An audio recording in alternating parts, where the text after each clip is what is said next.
Hello, I'm Pete Smith. I design and hand build guitar amps. I've been doing that for 59 years now. It's never been my main job, but now that I'm retired from industry, I'm still building amps. And I probably will until I fade away completely. I'm one of the old school. There aren't many of us left.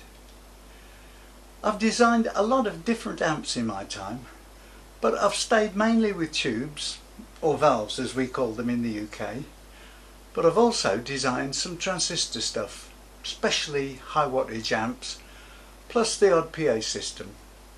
I've built a lot of kit in my life, mostly to order, and I've enjoyed doing it.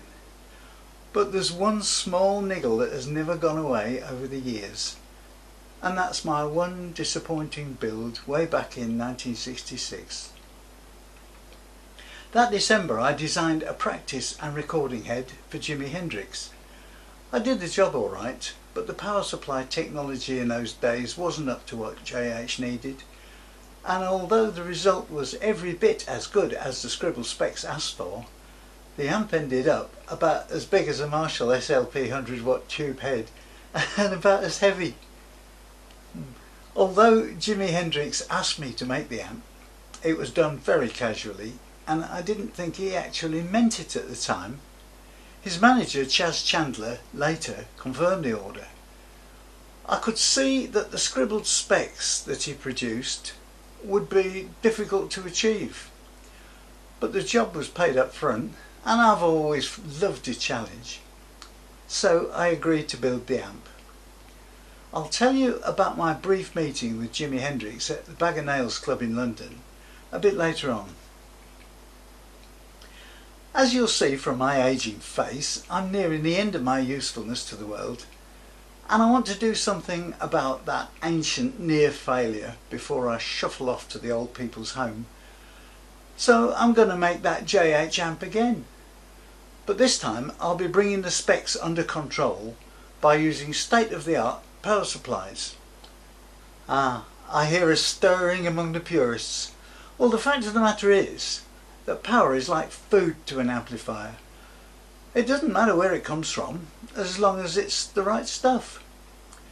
And for that reason, I believe the power supplies are not actually part of the amplifier. I'm probably not the only person to think that, but one thing I'm not changing though is the original tube circuit, the schematic.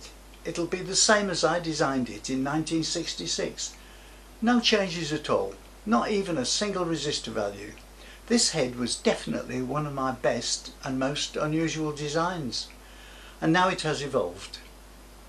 Here are some of the prototypes of this head that I've built recently, or at least those that are fit to be shown. First one here was the proof of concept design, and it worked fine, so I'm pretty pleased with it. I've nicked the valves out, as you can see. A bit later I came up with something a little more professional. This looks more complete and it's sort of heading in the right direction. I did one in a box.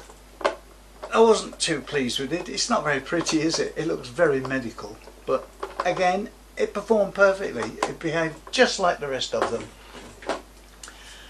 Finally I produced something that looks a bit more like what we want.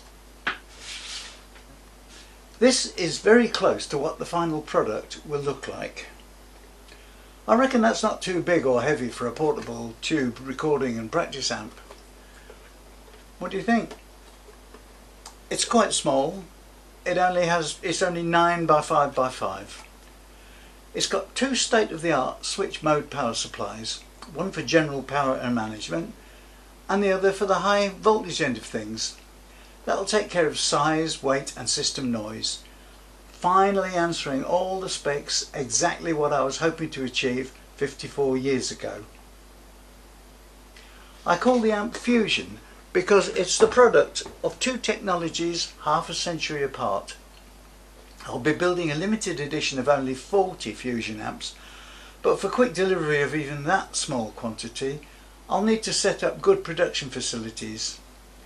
I'm aiming to produce a finished amplifier every 2 days, and that's where your investment comes in, to make that rate of production possible. The amplifiers will all be hand built by me. Yeah, I'll even be doing the metalwork myself. And I'll be issuing a certificate with each amp with its serial number 1 to 40 and the name of the owner. With your help, I can make this limited edition of the Fusion amplifier a reality. There's lots more information following this video, plus a performance test of the amp, so please read on and I'll see you later.